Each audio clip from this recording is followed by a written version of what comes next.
tu as deux types d'ailes. Les ailes à caisson, où c'est comme un parapente, et les ailes à boudin.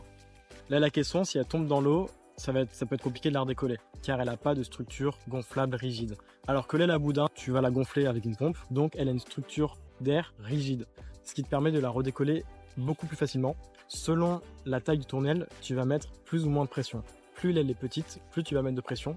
Plus l'aile est grande, moins tu vas mettre de pression. La taille de l'aile se mesure en mètres carrés. Voici un tableau qui te dit quelle pression mettre selon les ailes.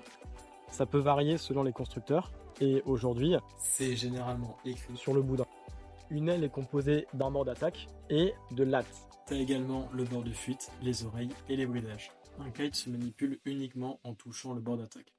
Les bords d'attaque et les lattes sont gonflables. Pour tout gonfler, tu as des petits tuyaux entre chaque partie de l'aile. Comme ça, tu gonfles à un seul endroit et toute ton aile va venir se gonfler en même temps. Une fois que tu as fini de gonfler ton aile, n'oublie pas de clipser ces tuyaux, car si tu as une latte qui fuit, en clipsant ce petit tuyau, l'air dans les autres lattes et dans le bord d'attaque ne va pas s'enlever. Donc, tu pourras rentrer en kite jusqu'à la plage.